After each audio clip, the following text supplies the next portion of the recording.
ఎన్నికలు వస్తే మోదీ వస్తాడని, మోదీకి ముందు ఈడీ వస్తుందని ఎద్దేవా చేశారు బీఆర్ఎస్ నాయకులు మాజీ ఎమ్మెల్యే గండ్ర వెంకటరమణరెడ్డి. అరెస్టులు, బెదిరింపులు బీఆర్ఎస్ పార్టీకి కొత్తేమీ కాదన్నారు.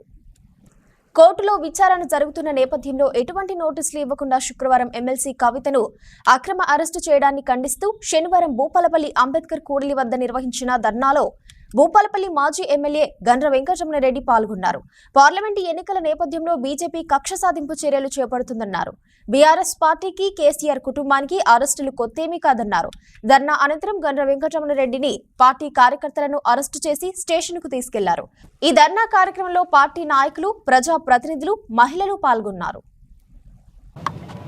పార్టీ పిలుపు మేరకు నిన్న నరేంద్ర మోడీ గారి డైరెక్షన్లో అక్రమంగా కేసులు పెట్టి అరెస్టు చేయడాన్ని నిరసిస్తూ ఈరోజు బీఆర్ఎస్ పార్టీ శ్రేణులందరం కూడా ఆ కేంద్ర ప్రభుత్వం చర్యలను తీవ్రంగా ఖండిస్తున్నాం.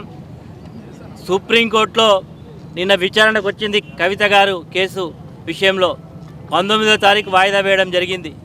ఆ సుప్రీంకోర్టుకు మరి సిబిఐ కానీ, ఈడీ కానీ మేము ఎలాంటి అరెస్టులు చేయబోమని హామీ కూడా ఇవ్వడం జరిగింది. కానీ ఇంకొక 4-5 గంటల్లో వచ్చేటువంటి మరి ఎన్నికల నోటిఫికేషన్ వస్తున్న సందర్భంలో కొన్ని గంటల్లో ఎన్నికల నోటిఫికేషన్ వస్తున్నదని తెలుసుకొని అంతకంటే ముందే అక్రమ అరెస్టు చేయాలనేటువంటి కుట్రపూరితంగా ఈరోజు రాష్ట్రంలో ఉండేటువంటి భారతీయ జనతా పార్టీ నాయకులు కానీ, కేంద్ర మంత్రి కానీ ఎప్పటి నుంచి చెప్తా ఉన్నారు కవితను రేపు అరెస్ట్ చేస్తాం, ఎల్లుండి అరెస్ట్ చేస్తాం. అంటే ఈరోజు సిబిఐ కానీ, ఈడీ కానీ బీజేపీ నాయకుల కనసనలలోనే నడుస్తూ ఉన్నది.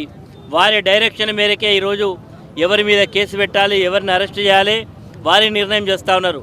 భారతీయ జనతా పార్టీ ఈరోజు కుట్రపూరితంగా మరి అదేవిధంగా కాంగ్రెస్ పార్టీ ఇద్దరు కూడా మరి తోడు దొంగలై ఈరోజు కార్యక్రమాలు చేస్తున్నారు. బడే బాయ్ నరేంద్ర మోడీ అయితే చోటే బాయ్ రేవంత్ రెడ్డి, బడే బాయ్ చోటే బాయ్ ఇద్దరు ఒక్కటై ఈరోజు భారత రాష్ట్ర సమితిని ఎదుర్కొనేటువంటి పరిస్థితిలో లేక ఈరోజు అక్రమ కేసులు పెడతా ఉన్నారు. కేసులేమి కొత్తేం కాదు, కేసులను ఎదుర్కొంటాం. అంత పెద్ద తెలంగాణ ఉద్యమంలోనే తూటాలకు, లాఠీలకు భయపడినటువంటి బీఆర్ఎస్ పార్టీ శ్రేణులు ఇలాంటి తాటాకు చప్పులకేం భయపడరు. ఇప్పటికైనా ఈరోజు రాజకీయంగా ఎదుగుదల కావాలంటే పనిచేసి ఓట్లడగండి. భారతీయ జనతా పార్టీ 10 ఏళ్ళ అధికారంలో ఉన్నది. ఏం చేసింది తెలంగాణ రాష్ట్రానికి? ఎన్నికల ఆ రోజు విభజన చట్టంలో పెట్టినటువంటి ఏ ఒక్క హామీని అమలు చేయలే. ప్రత్యేకంగా ప్రాజెక్టులకు నిధులు ఇవ్వలే, ట్రైబల్ యూనివర్సిటీకి డబ్బులు ఇవ్వలే, కాజీపేటలో కోచ్ ఫ్యాక్టరీ రాలే, బయ్యారంలో ఇనుప కర్మాగారం రాలే, ఏమి రాలే. వట్టి చేతులతో వస్తున్నారు, వట్టి చేతులతో పోతా ఉన్నారు. ఈరోజు చాతగాని దద్దమ్మలైనటువంటి భారతీయ జనతా పార్టీ నాయకులు ఈరోజు భారత రాష్ట్ర సమితిని ఎదుర్కోలేక, కేసీఆర్ గారికి ఉండే ప్రజాదరణను చూసి ఓర్చుకోలేక ఈరోజు ఇలాంటి కుట్రలు పంతా ఉన్నారు.